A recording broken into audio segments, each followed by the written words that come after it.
اعوذ باللہ من الشیطان الرجیم بسم اللہ الرحمن الرحیم۔ مولا کائنات امیر المومنین علی ابن ابی طالب علیہ السلام کے مجموعہ کلام نہج البلاغہ کے تیسرے باب کا 305 نمبر فرمان آپ صاحبان کی خدمت میں ہدیہ ہے، اور فرمان بڑا ہی مختصر، اور فرمان بیان کرنے سے پہلے میں چاہتا ہوں کہ مختصر سی وضاحت جو ہے وہ بیان کر دی جائے۔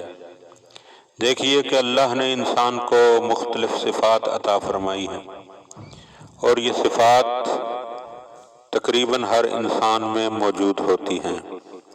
ان صفات میں سے ایک صفت جو ہے وہ غیرت ہے، انسان کا غیور ہونا ہے۔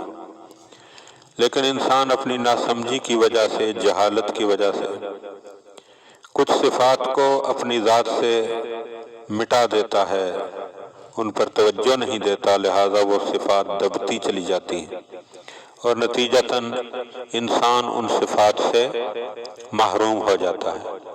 مثلاً ہر شخص میں یہ صفات ہوں گی، انسان غیور بھی ہوگا، انسان سخی بھی ہوگا، انسان جو ہے وہ ہر لحاظ سے جتنی بھی صفات ممکن ہیں وہ ساری اللہ نے رکھی ہیں۔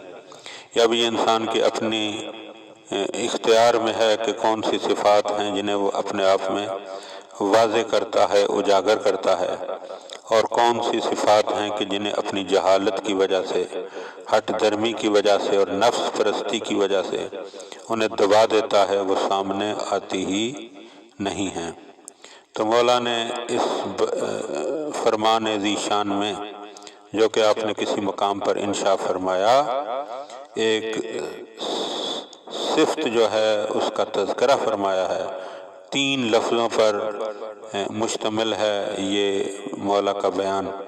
مولا فرماتے ہیں کہ ما زنا غیور قط،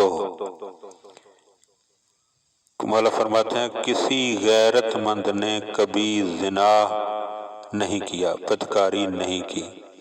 اس کا مطلب ہے کہ جو انسان اس فعل قبیح میں مبتلا ہوتا ہے وہ اپنے اندر موجود صفت غیرت کو دبا دیتا ہے، یعنی اس میں سے غیرت ختم ہو جاتی ہے، اور جب انسان سے غیرت ختم ہو جائے، حیا ختم ہو جائے، تو پھر یقیناً اس کا نتیجہ ہے کہ وہ انسان ایمان سے دور ہو جاتا ہے۔ لہذا خدا نہ کرے کہ کسی انسان میں وہ صلاحیت پیدا ہو کہ وہ غیرت جیسی چیز کو دبا بیٹھے اور برائی میں مبتلا ہو جائے۔ خدا بند عالم کی بارگاہ میں دعا ہے کہ خدا بند عالم ہمیں اپنی ذات میں اچھی صفات کو ابھارنے اور بری صفات کو مٹانے کی توفیق عطا فرمائے۔ اللہم صلی علی محمد و آل محمد۔